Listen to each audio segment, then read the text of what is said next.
Spirit. Without the Holy Spirit, wala pong transformation na mangyayari because relying on our own power is meaningless. Sabi ni King Solomon, it's vanity. It's meaningless, di ba?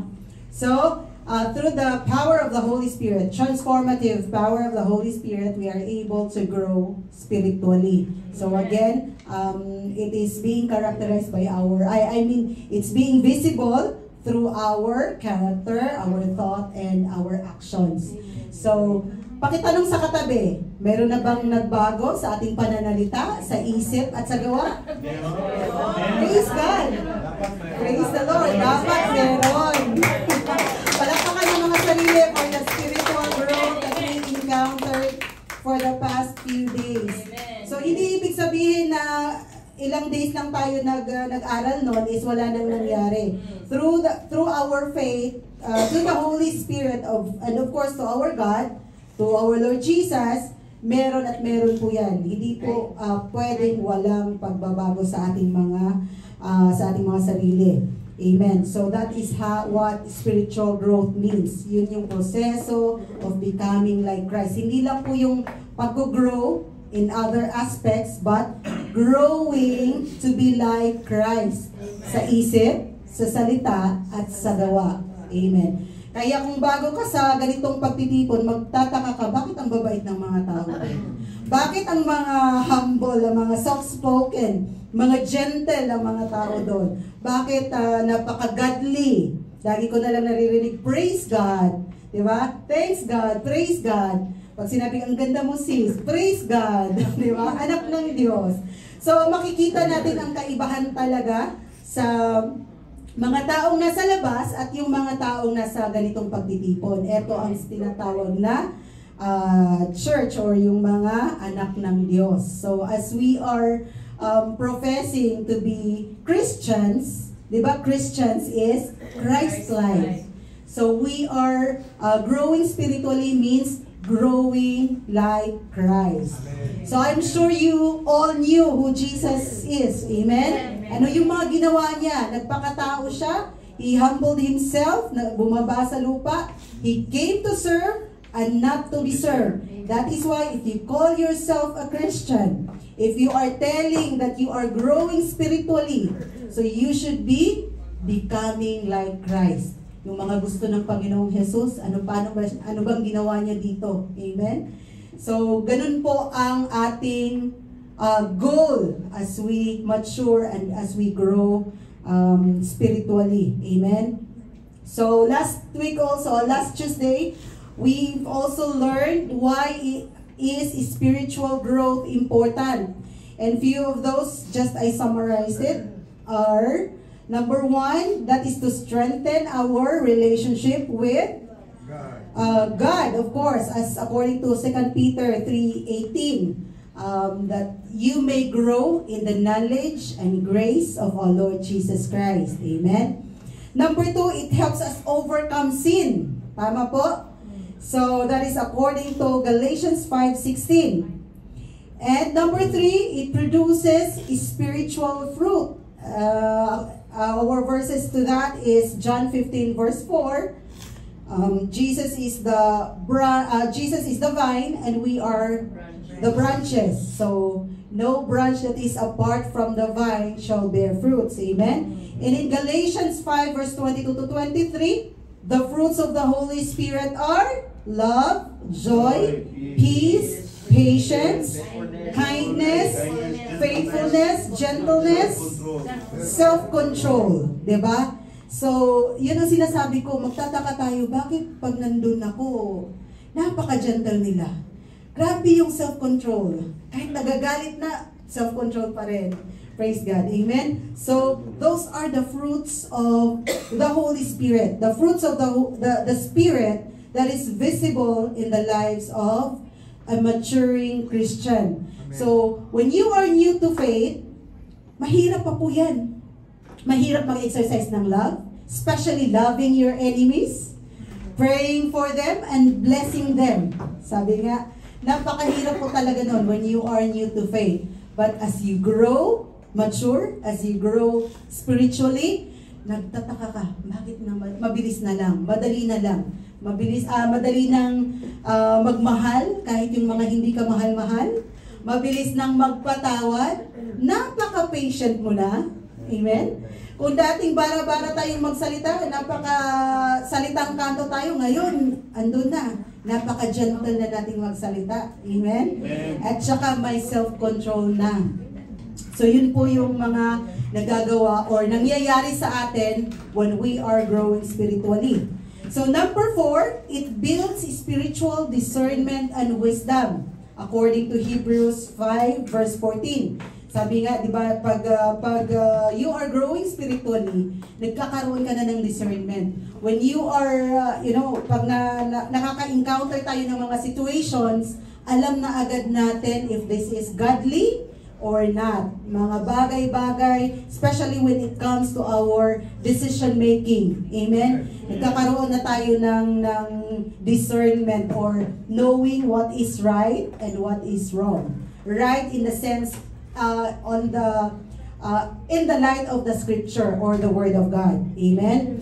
So number 5, it empowers effective witness. Of course, as you are maturing in Christ or growing spiritually, nagiging maayos na tayo. I mean, alam mo yun, yung buhay natin, kahanga-hanga na sa mata ng iba.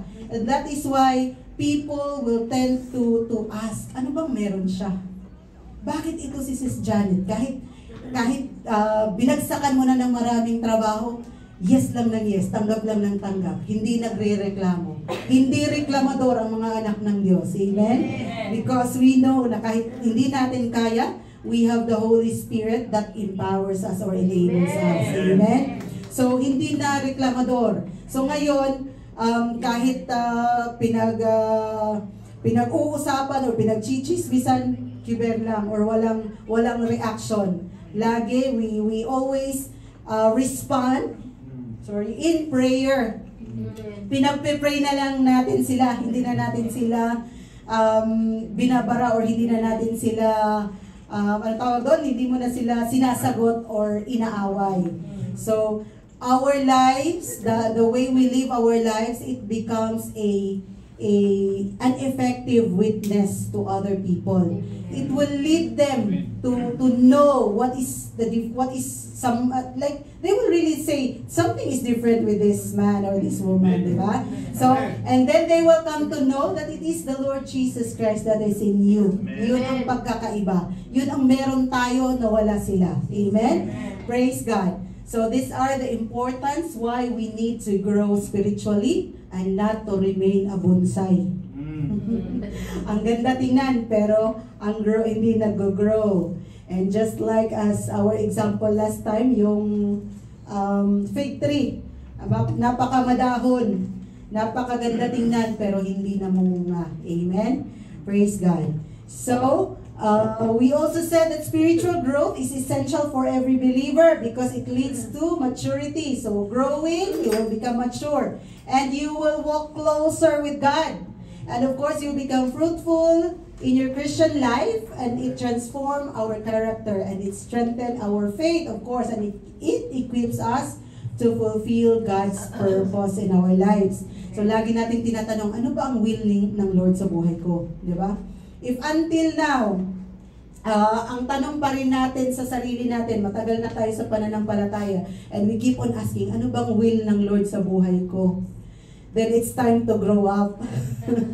It's time to grow. Something is wrong with us, with our growth, kung bakit tinatanong pa rin natin ano ang will ng Panginoon, ano ang purpose ng Panginoon sa buhay natin. Amen? And again, knowing the will of God in our lives and His purpose in our lives, we really have to grow spiritually. So, how to grow spiritually? Let's tackle that in the next slides. Praise God. So now we are in our topic called spiritual maturity. So tapos na. Tapos na yung it's time to grow. Now, I declare and I decree that starting last Tuesday, kung hindi man nag-start nung tinanggap niyo si Jesus, I declare and I pray that it started last Tuesday already. Huwag na natin hayaang masayang. Kaya ang prayer ko kanina, Lord, huwag mong sayangin ang gabing ito na nakaupo tayo dito, na nandito tayo, nakaupo, pumupunta dito. We spend our time traveling, coming here, and wala tayong makukuha. Amen? And hindi tayo nag-grow an inch in our spiritual walk. Sayang lang. Di ba? So let's not waste our time. Let's not waste our energy. Let's not waste lahat ng oras at panahon ng mga workers ng Lord para hindi tayo mag-grow. Let's seize every opportunity that we have. Etong ganitong pagtitipon, it is an opportunity for us. Amen? This is the time we have invested. This is the energy we are investing in maturing our spiritual life. Kasi our life here on earth, we are just investing this one in preparation to our eternity. Amen? Huwag nating sayangin. Huwag nating sayangin yung mga panahon. Okay, nasayang na ng mga panahon na hindi pa natin kilala ang Panginoong Jesus. But since we already have Jesus, we accepted Him, it's time to redeem what the time that has been lost. Amen? So every upo natin dito, every punta natin sa church, let's make sure that we've learned something. Amen? Praise God. So, how to grow spiritually or how to mature, how to become a spiritual mature being. So, maturing spiritually with the fear of the Lord. I believe this is the topic or this is the topic na bihira nating pag-usapan. Amen? Sino madalas nakakarinig nito? Itong fear of the Lord na ito. Diba? We always, ang gusto lang nating pag-usapan yung love ng Panginoon. Kasi masarap eh. Love pala ako ni Lord kahit gaano ako makasalanan. Praise God. Amen. Totoo po yan. Hindi po yan kasinungalingan because really God loves us. Kaya nga tayo nandito eh dahil sa pagmamahal ng Panginoon. But the fear of the Lord na sinasabi is very essential and very important sa buhay ng isang Kristiyano. So let's begin.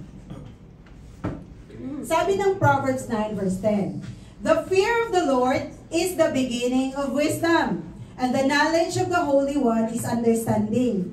So ang fear daw ng Lord na sinasabi dito is not the fear, yung alam mo yung takot because baka mapunish tayo ni Lord if we do sin. This is the kind of fear that we have in mind, amen? And there are so many kinds of fear that we know of being in this world. Maybe my fear of the heights, the aerophobia. What other fear do you know?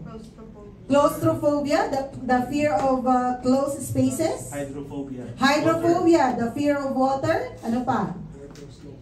Fear of snake. Ano pa? Fear of heights. Praise God. So alam, ang dami nating fear no na alam no. But do we know the fear of the Lord na sinasabi? Sinong may alam ng fear of the Lord? O sinong nakarinig na nito? Praise God. The fear of the Lord na sinasabi dito is the reverential fear of the Lord. Pag sinabing reverential fear, andyan yung reverence or yung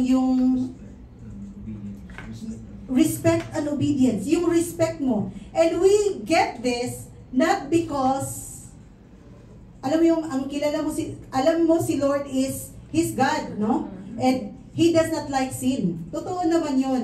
That there is, kumbaga, when we sin, yung mga anong kaakibat ng sin, meron tayong mga punishments or mayroon tayong mga consequences na tinatawag. This is already given. Kahit magalit si Lord or hindi, yung sin natin has already consequences. That's part of the principle na meron tayo sa mundong ito. So you sin, you reap the consequences. Sabi nga, you reap what you sow. So kung ano yung tinanim mo, yun din ang aanihin mo. But here, the fear of the Lord that is being referred here is the reverential fear. Yung fear because we know who God is. Di ba? Alam natin na ang Panginoon, mahal niya tayo. And because our God is a relational God, alam natin, di ba? That is why He created human beings because God wants a relationship. He created us in His image and likeness. Kasi kung hindi, pwede na lang niya utusan ang mga bato. Utusan niya lahat ng creations to worship Him. But God wants a relationship, mga kapatid. You know what? Sometimes sa tanong ko, bakit hindi na lang tayo magicin ng Lord na mag-worship tayo? Amen? Kasi yun naman pala ang gusto ng Lord eh. Mag-worship tayo sa Kanya, magicin niya tayo para wala tayong masabi. We cannot resist, we cannot decline. Pag sinabi ng Lord, worship, worship. Diba? But you, ipagpalagay natin, kayo ang ama. Sino dito ang mga parents na? Amen? If you are a parent, gusto nyo ba na ang anak nyo maglambing lang sa inyo kasi takot, kasi magagalit ka pag hindi siya naglambing? Hindi, di ba? We wanted a free will na maglambing ang mga anak natin sa atin. Masarap yun sa pakiramdam. Napi-please tayo bilang parents. Amen? So the same is true sa ating Panginoon. We call Him Father in Heaven. Father in Heaven. Tinawag mo pa siyang ama kung hindi ka makapaglambing sa Kanya. Amen? So why I am saying this? Yung fear dito na sinasabi is out of fear because we love God. We fear Him or we give our reverence. We obey Him because we love God.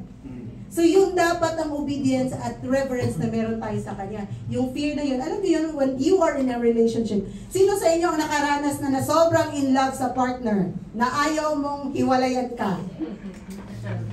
I think we all did. We have been there. We all have been there. Ayaw natin hiwalayan tayo. So anong ginagawa natin? We make sure na gawin natin lahat ng gusto niya. Tama? Amen? Sinong nakarelate? Taas ang kamay. Huwag mahinga. Tayo lang. Taas ang puso. Taas ang puso. Diba, pag mahal natin ang isang tao, we don't want that person na sumama ang loob sa atin. Much more, we don't want that person na mainis or magalit to the point na iwanan tayo. Ganun dapat ang pagmamahal, or more than that, dapat ang pagmamahal natin sa Panginoon. Because He is our Creator. Siya ang gumawa sa atin. Siya ang nagbigay sa atin ng hininga. Siya ang nagbigay ng lahat-lahat na meron tayo ngayon. Even our very existence right now is because of Him. Karapat-dapat ba na mahalin mo siya more than sa minamahal mo ngayon? Na tao? Na partner? Amen? Diba? So ganun dapat ang fear natin na ayaw natin na hindi ma-please ang Panginoon sa atin. That is why we fear Him. Amen? And when you have that kind of fear sa Panginoon, then your wisdom begins. Yung wisdom dito na sinasabi is not the wisdom. Yung mga wisdom ng scientist, wala yan, panis yan sa wisdom ng Lord. Amen? Ang wisdom na sinasabi is yung godly or divine wisdom na galing sa Panginoon. Again, sabi natin, yung wisdom ng tao or ng mundong ito is filthiness, a filthy rag in the eyes of God. That is why, yung wisdom na sinasabi dito is the godly wisdom na galing mismo sa Kanya. And of course, sabi niya dito, the knowledge of the Holy One is understanding. So it is right to say that the fear of the Lord means our reverence to God. Our obedience to Him, the deeper understanding of our relationship with God. And I would like to add, our knowledge of God. Kasi the more we know God, imposibleng hindi po tayo mag-obey. Imposibleng hindi po natin i-revere ang God. Imposibleng hindi natin i-acknowledge or mahalin ang Panginoon. Kasi if we know, di ba, ano bang alam natin sa Panginoon? Ang alam lang natin sa Kanya, Diyos siya, nandyan siya. But we really don't understand kung gaano or ano ang role or paano. Di ba? Just the thought or the fact that God created us.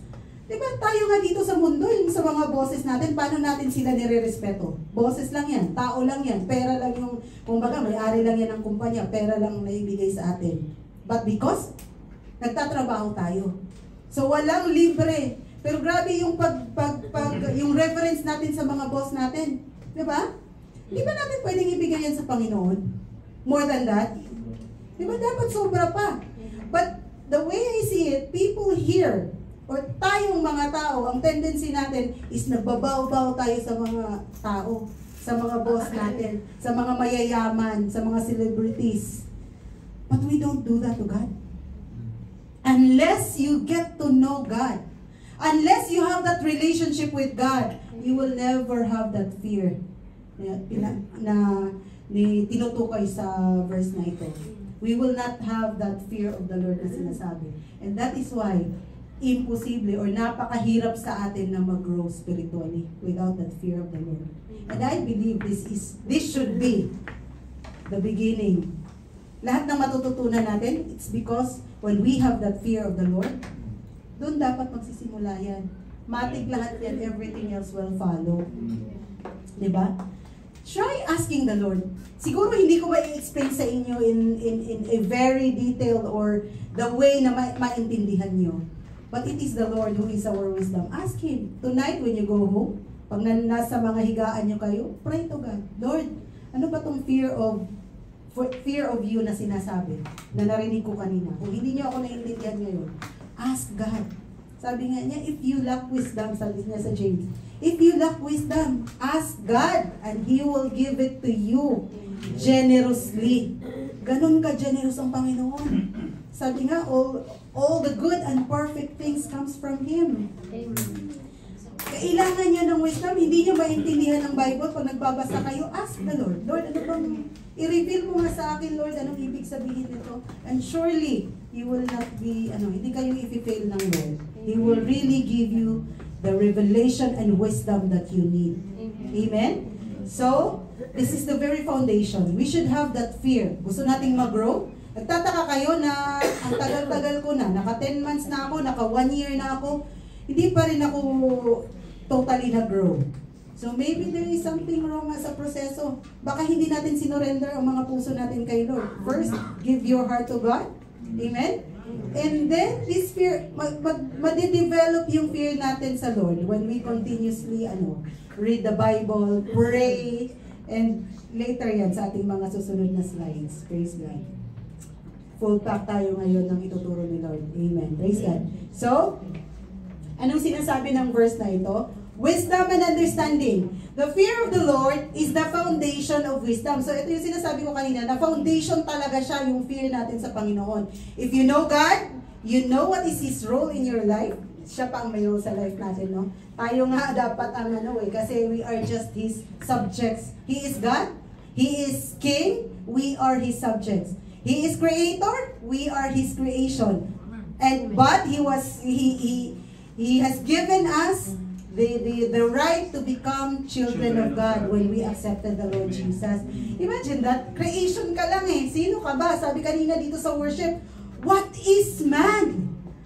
That you are so mindful of us, O Lord. Sabi ni David, di niya maintindihan. Kasi kung tutuusin, siguro kung tayo ang nag-play God, hindi mo ako sinasampa, sige. Ganun ang isip natin. But God, even though creation lang niya tayo, binigyan pa rin niya tayo ng, ginawa niya tayong special. Being created in His likeness and image, di ba? So, makakatanong ka talaga, matatanong mo talaga si Lord, Lord, what am I? That you are so mindful of me. Bakit napaka-dear ko sa'yo, di ba? Amen? So, when we realize God's greatness, because really God is great, amen? Sabi natin kanina, He is an all-knowing God. He is an all-powerful God. He is an all-present God. At lahat ng attributes nandyan, makikita nyo kung ano siya.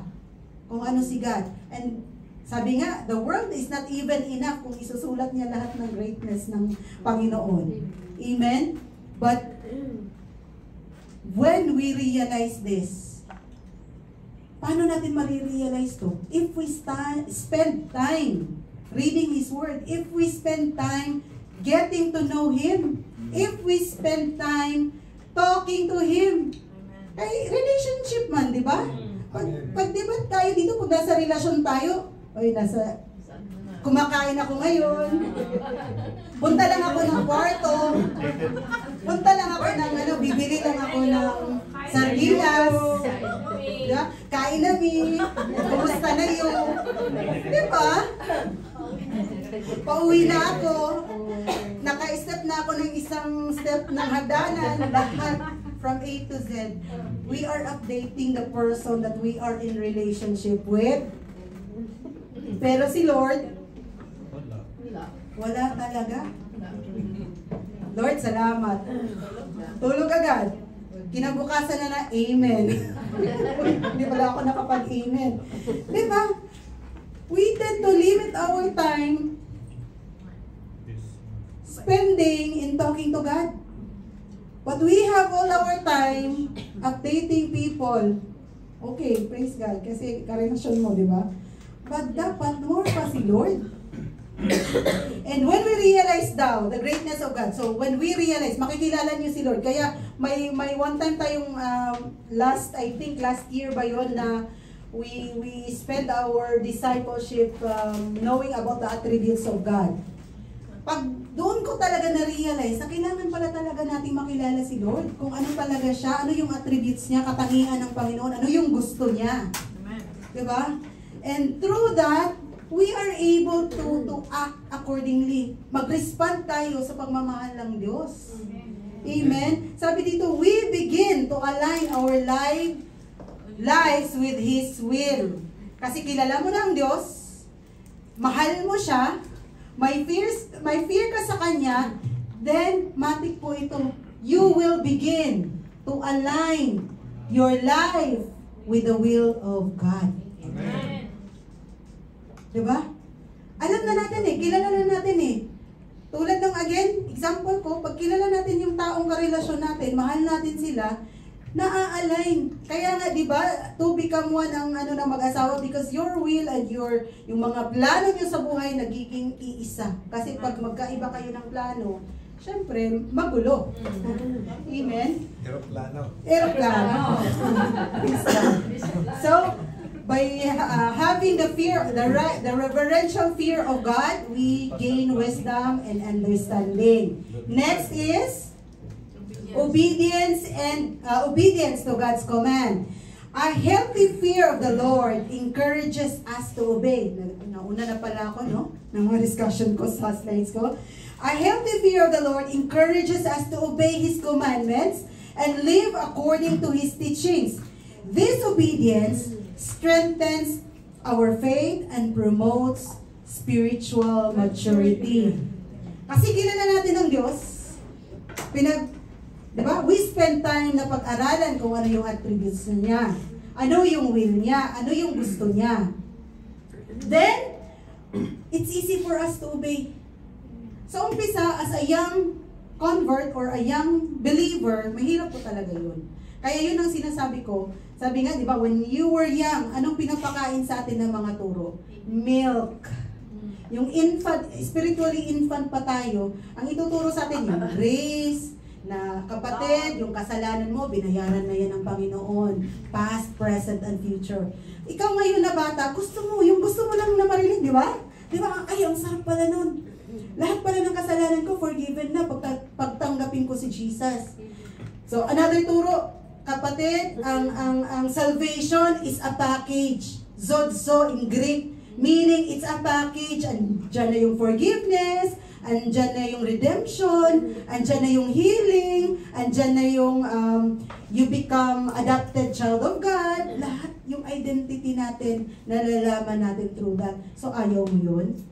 Diba? When you are young, ay gusto ko yun! Kasi lahat maganda, lahat. Wala pa, hindi pa ituturo sa'yo kung paano sumunod. Amen? Ang ituturo sa'yo, God loves you. John 3:16, for God so loved the world, and you belong to the world. God loves you. Sabi pa ni Pastor Sen, when you are going to preach John 3:16, a year is not enough to preach it. Amen. Amen? Yes. Sabi pa nga, for God so loved the world. Yun pa lang, buong book of Genesis na yun. Praise God. But as a new believer, ang sarap pakinggan, ay, may Diyos pala. Ang Diyos pala, mahal ako. Kahit pala yung mga kasalanan ko, bayad na pala yun. Amen. So, you are still young. you eat or you drink milk. Yun ang ituturo sa'yo. But as you grow maturely, nagiging solid food na, andyan na yung, you have to obey. Kasi gusto ng Lord ng obedience mo. Obedience is better than sacrifice. Mas gusto ng Lord ang obedience mo kaysa sa sakripisyo mo. Gusto mo mag-offer kay Lord? Mas gusto ni Lord ang obedience natin kaysa offering or sacrifice natin. Amen? So, when you are, yung fear natin kay Lord, it encourages us to obey His commands. So, later on, as you keep on growing and growing spiritually, nagiging, we are being enabled to obey. Nagkakaroon na tayo ng relasyon sa Holy Spirit. When you are being faced with temptation, alam mo na that there's a way out. Amen? Alam mo na that you have to flee from that. You have to submit yourself to God and flee, resist the devil, and the devil will flee. Diba? So, ganun yun. So, natututunan din natin yan as we grow mature sa ating faith. Sabi sa Deuteronomy 10 verses 12 to 13, "And now Israel, what does the Lord your God ask of you?" So anong hinihingi ng Lord sa mga taga-Israel? Fear the Lord your God, to walk in obedience to Him, to love Him, to serve the Lord your God with all your heart, with all your soul, and observe the Lord's commands and decrees that I am giving you today for your own good. So yun pala ang gusto ng Panginoon sa atin. Fear Him. Love Him. Obey Him. Serve Him with all your heart, with all your soul. And observe His commandments and His decrees. Kasi ang decrees na yon para yung kay Lord o para sa atin? Para sa atin. And that decrees are for your own good. Hindi para sa kabutihan ng Panginoon. Para pa rin sa welfare natin, no? When we obey the command of the Lord, that is for our own good. Hindi po yan para kay Lord. Of course, si Lord mapi-please when you are obeying Him because that is showing our love to Him. That is showing na pi-please siya pag sinunod niya ang mga gusto natin para sa ating kabutihan din. Hindi sa kabutihan ng Lord. Whatever we do, mind you mga kapatid, whatever we do, wala po tayong gagawin na makakapagpawala ng pagiging Diyos ng Diyos natin. He will remain God no matter you will obey or you will not obey. God pa rin siya. Walang magbabago. You will go to hell, you will go to heaven, He will still remain God. Kaya lahat ng sinasabi niya sa Bible is for our own good. Ginawa niya yan para may manual tayo on how to navigate this life before stepping into the eternity. Dapat, we should spend our lifetime preparing for our eternity. Sabi ng mga Gen Z, life is short. Ano yun? YOLO. You live only once. You only live once. That is why enjoy life daw. Do whatever you can do. Live your life to the fullest. Live your life to the fullest. But they are living their life to the foolish. Hindi foolish. Only believers of Jesus can live their life to the fullest. But those who are not believing in the Lord Jesus Christ, they are living their life to the foolish because they will perish. Amen? When time comes. Next is fear of the Lord, avoidance of sin. The fear of the Lord prompts us to turn away from sin and make choices that honor God or Him, contributing to spiritual growth and purity. Because we have that fear of the Lord, because we revere God, we have that reverence, fear, and love to God. That is why it will contribute to our spiritual growth and purity. According to Proverbs 16 verse 6, through love and faithfulness, sin is atoned for. Dahil sa pagmamahal niya ng Panginoon sa atin, our sin were being, binayaran na niya. Atone is someone else paid for your debt or your utang. And through the fear of the Lord, evil is avoided. Totoo naman, di ba? Nung wala pa tayo kay Lord, hindi natin kilala si Lord, ang bilis-bilis gumawa ng kasalanan. Without even thinking, kasalanan to or hindi. Hindi mo na nga iniisip eh. Gagawin mo na lang. Kasi you don't know God. You don't have a relationship with God. Wala kang fear na sinasabi. Bakit ka matatakot? Hindi mo naman kilala ang Lord on a deeper level. Wala kang relasyon sa Kanya. So, what kung magalit siya? Wala naman akong relasyon sa Kanya. Di ba ganun tayo sa ibang tao? When they are strangers, wala tayong pakialam sa mga nararamdaman ng ibang tao.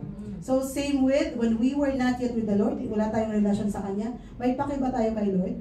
Diba? Automatic, pag may gusto tayo, whether kasalanan or hindi, gagawin na agad natin. Kasi gusto natin eh. Amen. But right now, when we are growing in the Lord, andyan na yung nag-iisip ka na. And then you repent. Nauna na yung repentance natin. Na-renew na yung mind natin. Ay, mali pala, sabi ng Bible nung binasa ko, ganito. Ayaw to ng Lord. That is why, when you have that fear of the Lord, na iiwasan po natin yung magkasala. So, dati, kung 101% tayong magkasala, ngayon, at least 49% na lang. Andun na yung self-control, andun na yung repentance, nauna na yung repentance natin, andun na yung renewal of our minds, bago pa natin gawin ang mga bagay-bagay or ang mga kasalanan. Amen? Praise God. So another elements of our spiritual growth, anong mga gagawin? Sabi natin kanina, how to grow spiritually or how to mature spiritually.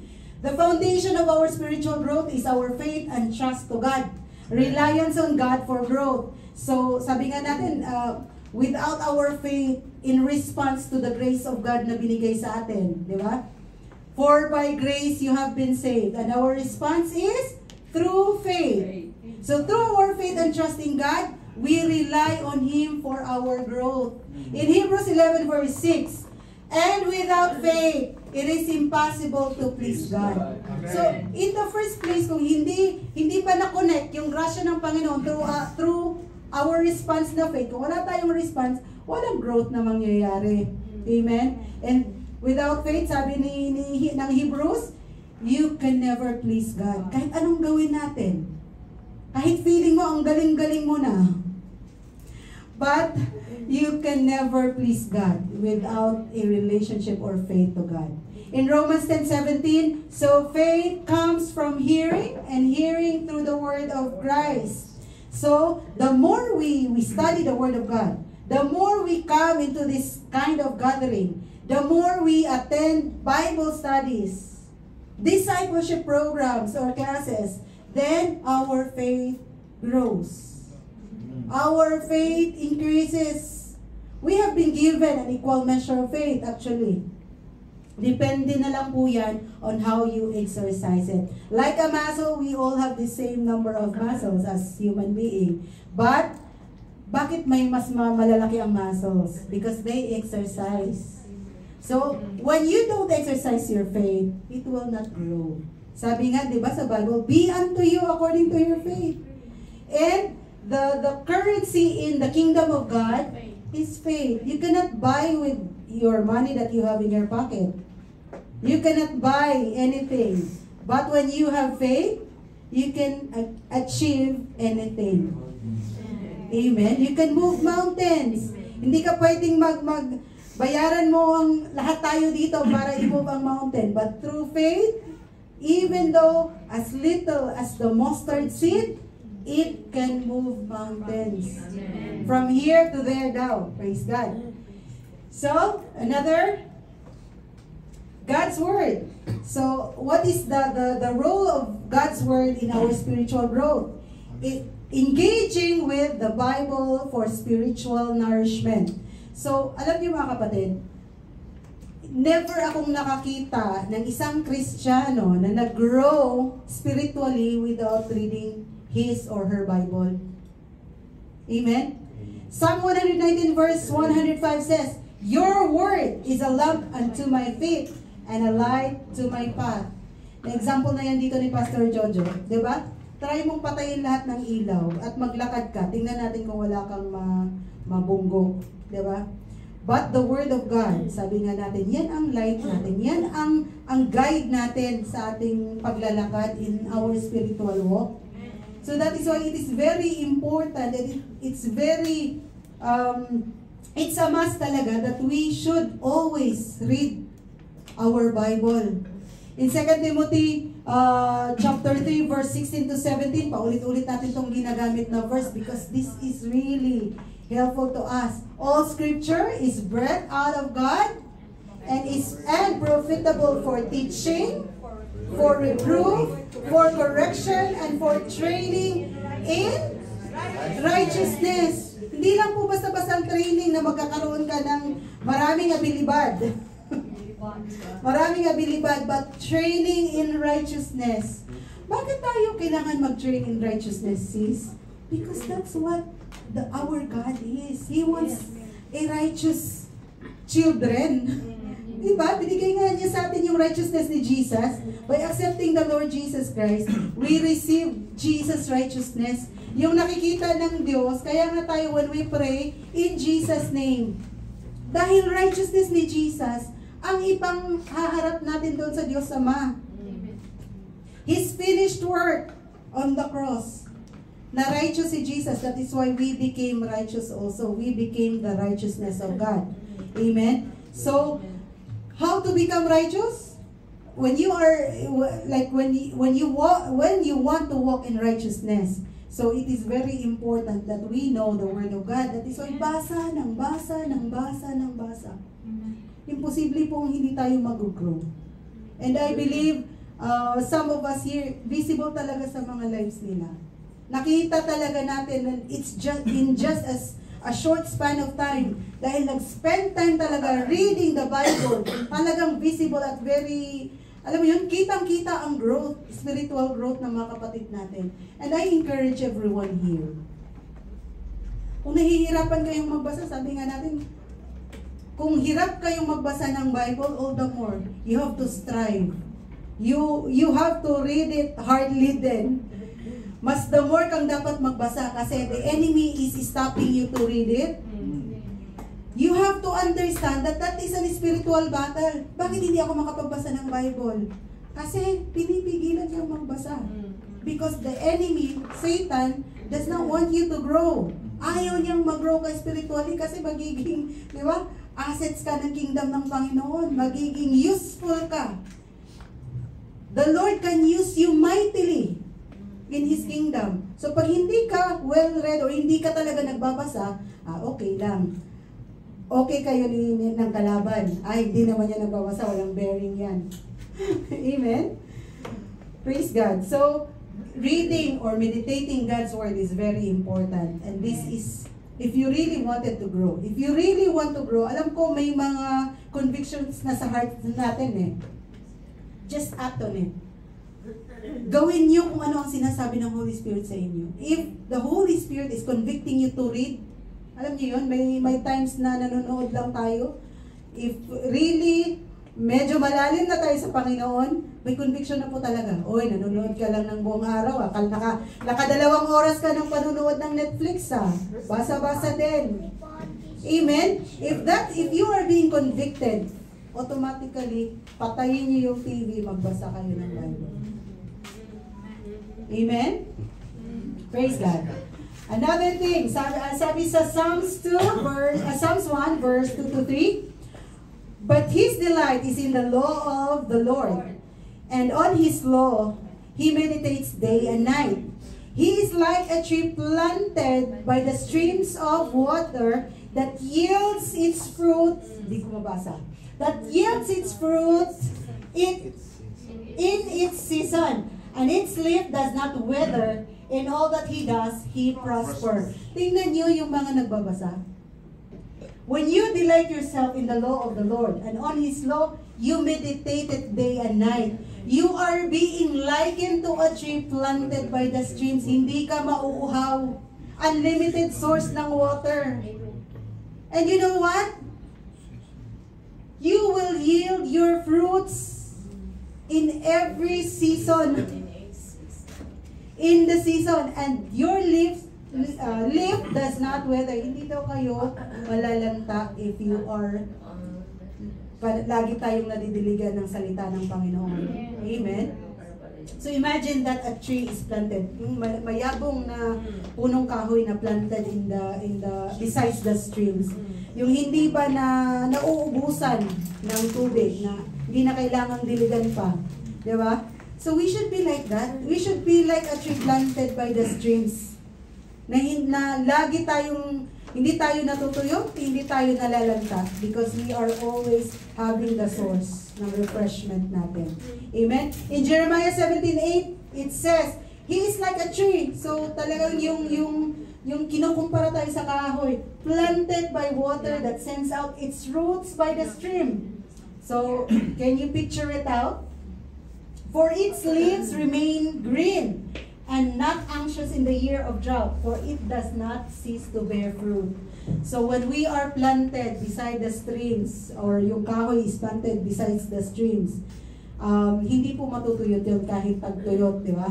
So, ganun din po tayo when we always read our Bible, read the Word of God. Hindi po tayo manghihina, hindi po tayo, sabi dito, they will not be, and is not anxious. Hindi tayo ma-anxious kahit ano man yung sitwasyon natin sa buhay, ano man yung mga pagsubok na darating.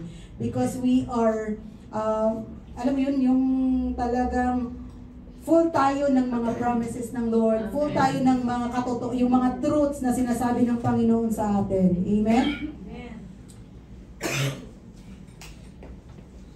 And another factor that we are growing spiritually is the power of prayer. Communicating with God. Prayer fosters growth through intimacy with the Father. In Philippians 4 verse 6 to 7, do not be anxious about anything, but in everything by prayer and supplication, we should present our request to God. Yun ang sinasabi dito. So, ibig sabihin, whatever circumstances you are in, may isa pa tayong verse na dyan na, pray without ceasing. Why we are asked to pray without ceasing? It is just like a background. Alam mo yun, kahit nagtatrabaho ka, si Lord ang kinakausap mo sa trabaho mo. Lord, ang hirap naman ito. Ano kaya gagawin ko nito, Lord? Lord, ang dami-dami naman ito. Alam mo yung, you are always putting God in the picture ng iyong ginagawa. That is praying without ceasing. Kasi, di ba, parang kung iisipin mo, paano yun? Di na ako titigil, di na ako magtatrabaho kasi praying without ceasing lang, di ba? But here we are asked to pray. We should not be anxious. Yung relasyon, sabi ko nga, di ba, nung nakaraan sinabi ko, when our prayer life is dry, makikita po talaga yan sa yung spiritual dryness natin. We will just encounter that pag nagkulang tayo sa pagbabasa ng Bible and we lack in our prayers. Doon po talaga yan. Matik po talaga yan kahit anong gawin natin. Kitang-kita sa actions natin, kitang-kita sa pananalita natin, and even the way we think. O yung thinking sa atin na lang yun. But our actions and our words, sa pananalita natin, our dealings with others, halata po talaga pag nagkukulang tayo sa ating prayer life. Amen? Amen. Praise God. James 1 verse 5 says, if any of you lacks wisdom, let him ask of God. So ito yung sinasabi ko kanina. Sometimes we don't know what to pray. Amen? Sometimes, sa dami-dami natin gustong ipag-pray, you cannot even know how to start and where to start. Diba? Giving God our concerns in life. But just be there. Even the Holy Spirit can help you pray. He can pray for you in groanings. Sometimes hindi natin alam anong ipag-pray. Then ask the Holy Spirit. Holy Spirit, help me how to pray. Sometimes in just silence, makinig ka lang. You just wait on the Lord. You don't need to really open your mouth and pray for 4 hours. Sometimes the Lord just wanted you to be there. Diba? Just like how, diba, si Mary and si Martha. Mary was just there sa paanan ni Jesus. Just commune with the Holy Spirit.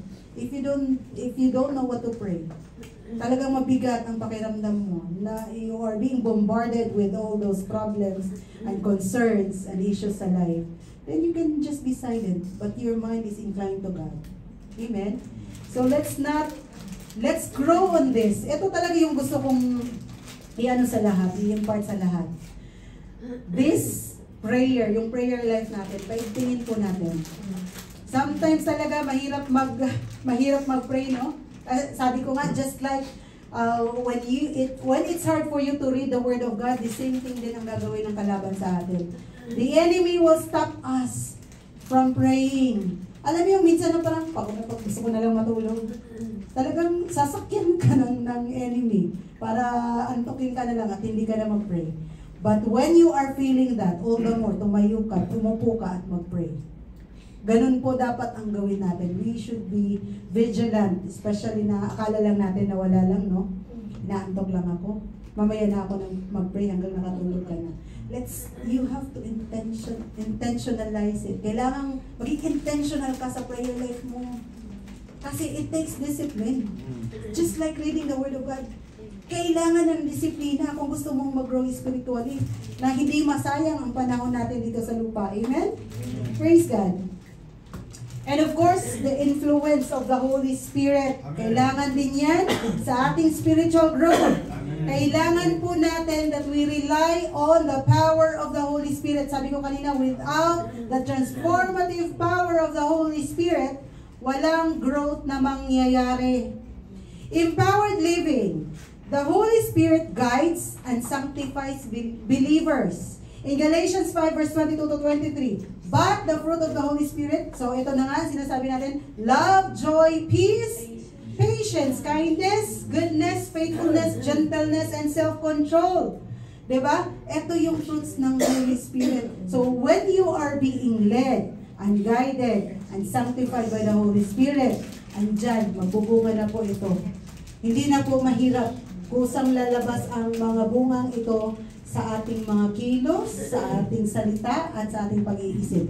In Romans 8 verse 26, sabi dito, likewise, the Spirit helps us in our weakness. Sabi ng 2 Corinthians, for God's power or grace is made perfect in our weakness. You don't have to be strong, kapatid. You don't have to be that, alam mo yon, kailangan pareho ako kay Pastor Sen ka-strong in my spiritual walk. But even si Paul, sabi niya, the Spirit will help us in our weakness. Meron pa kayong mga bagay na nahihirapan kayong i-overcome? Give it to God. Ask the Holy Spirit to help you in your weakness.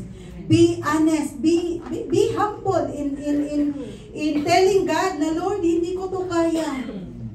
Kasi si Lord, masaya yan siya. When, 'di ba? At the end of your arrogance, at the end of your own strength, the grace of God starts. Doon hindi makakapagtrabaho si Lord or ang Holy Spirit sa bawat isa sa atin kung punong-puno tayo ng sarili natin. We need to give it up. Lord, ito yung weakness ko. Hindi ko kaya to, Lord. Step in. Surrender kay Lord. And allow the Lord to work in you. Amen? So, only through prayer, reading the Word of God, and fellowship with the Holy Spirit. But of course, I think this is the second to the last, the fellowship and the community. It is important to have a church, mga kapatid. When you are a new convert, hindi po pwedeng parang hayaan ka na lang doon.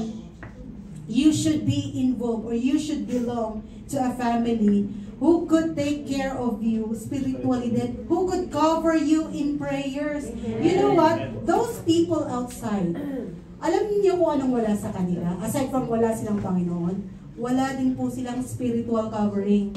Because being in a church like this, you are being covered in prayer. And people here in the church, by nature, kasi yun ang ng Panginoon, we really love to pray. We really love to pray. That is why this is one thing that you cannot find in parang mga friendship groups sa labas.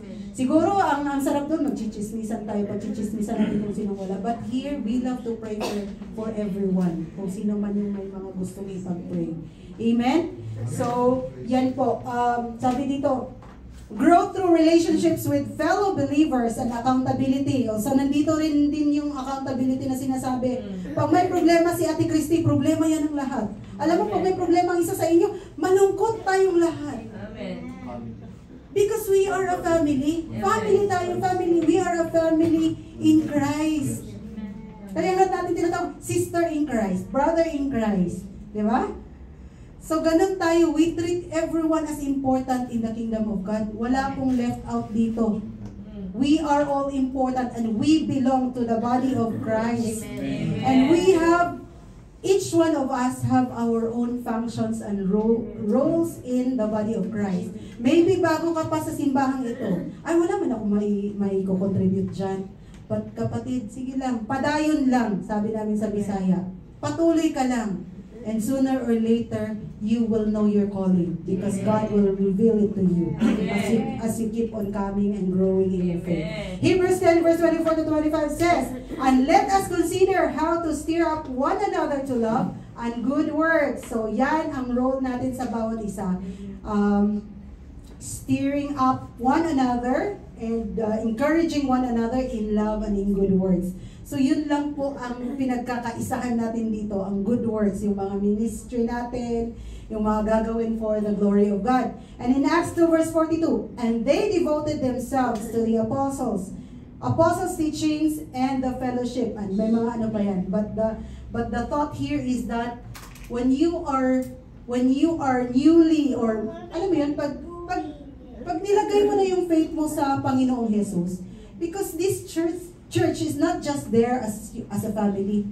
Tayo po dito ang magtutulungan sa one goal natin, how to become alam mo yun, yung paano tayo mamuhay while waiting upon the Lord Jesus. Amen. Or it's either tayo ang maunang mamatay or maabutan natin ang pagbabalik ng Panginoong Jesus.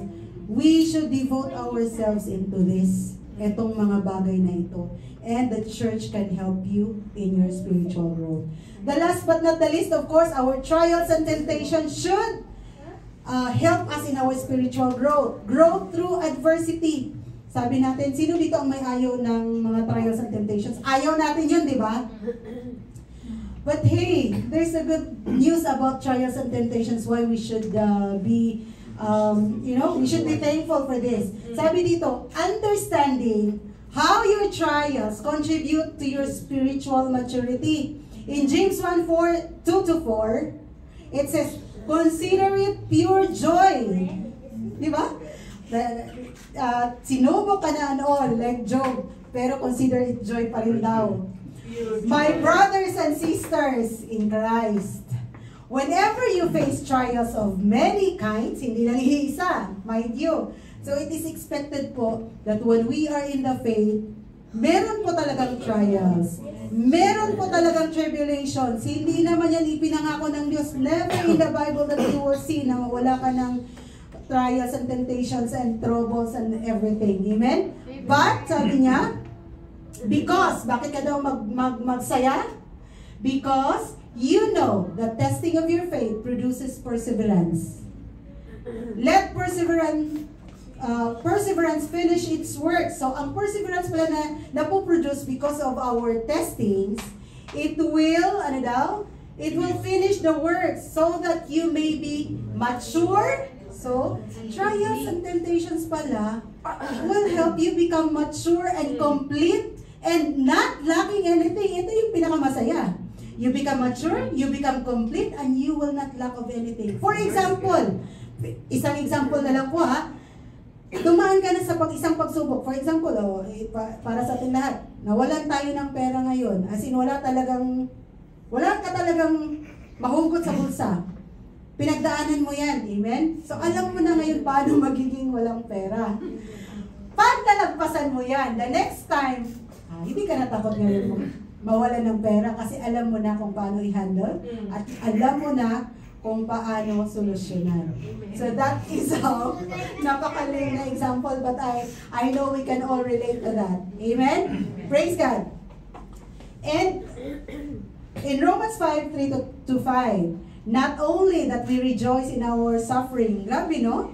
Grabe ang Bible. Saan ka makakakita ng aklat sa mundo na mag-rejoice, be joyful in suffering, in trials, in testing. Grabe talaga, praise be to God. Sabi niya, we rejoice in our suffering. Bakit? Knowing that suffering produces endurance. Kanina, perseverance. So, ganun din, endurance and perseverance are the same. And endurance produces character. So, nahahasa or na-i-enhance or nag-i-improve ang ating character through testings. And sabi, and character produces hope, and hope does not put to shame, because God's love has been poured out into our hearts through the Holy Spirit who has been given to us. Amen. God bless. Yes. Praise be to God. Palakpakan natin ang Panginoon. Sa kingdom of God, or sa Panginoon, kahit yung adversity ang tawag natin dito, di ba? Kasi hindi kaaya-aya yung testing, yung suffering. Maganda ba yun? Hindi, di ba? But in the kingdom of God, we should be rejoicing for them. May magandang naidudulot, and it makes us complete and lacking of anything. Ang saya lang, di ba? More Lord.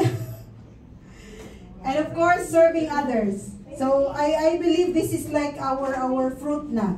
Our outward growth. It emphasizes that spiritual growth leads to serving, reflecting Christ's love. Parang practical na ito.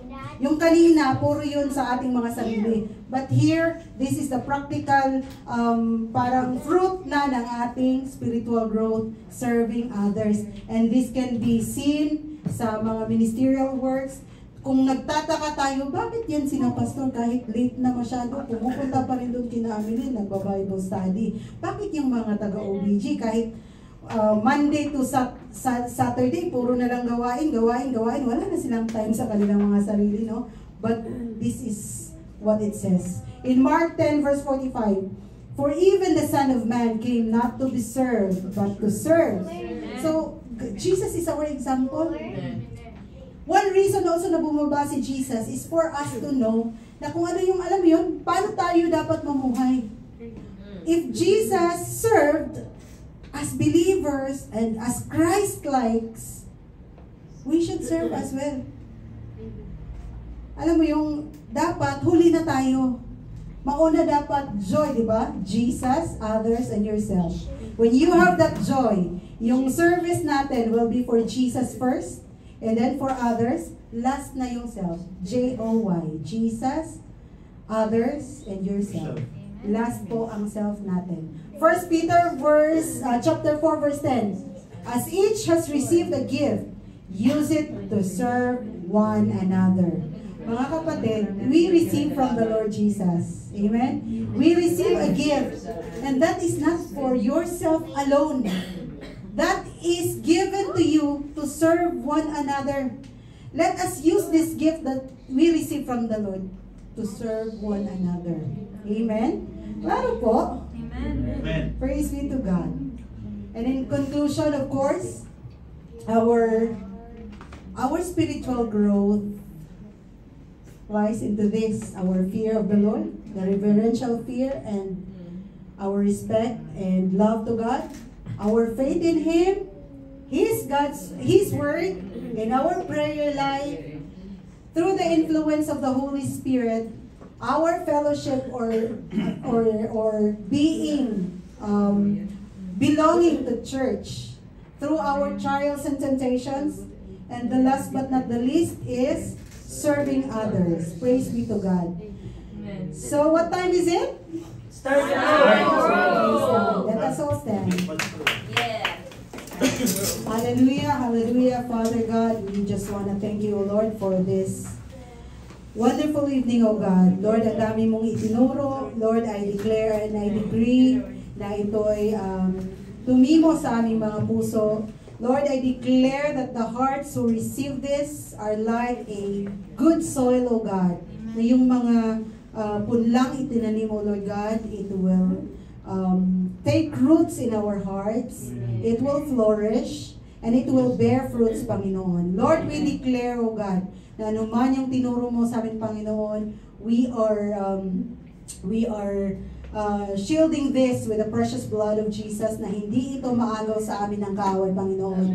Lord, patuloy mo itong i-remind sa amin, Panginoon, yung mga natutunan namin, that we should be having fear of you, O God, that we should have our faith in you, na magkaroon kami ng devotion time. We should be improving in our prayer life, in our Bible reading plans, O Lord God. Lord, patuloy mo kaming turuan na mamuhay in unity with each other, to belong to a church, O God, to become committed in your kingdom, O Lord, and to be committed to you, Panginoon. Lord, I declare and decree, O Lord, na yung growth namin, Lord God, will never be hindered. I cast out anything that is not of you, Panginoon, na pumipigil sa aming growth, Panginoon. Lord, patuloy mo kaming turuan, Lord God, even in our alone time, Panginoon.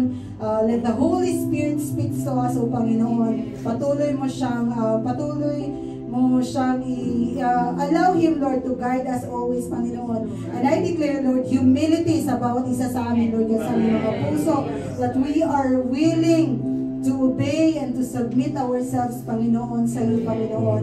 And that, Lord, maging kapaki-pakinabang sa iyong kingdom while we are preparing for our eternity, Panginoon. Lord, huwag mong hayaan, Panginoon, na masayang ang aming mga oras dito. Na-redeem mo na, Lord, yung mga nawala naming oras noong panahon hindi ka pa namin kilala, O Lord.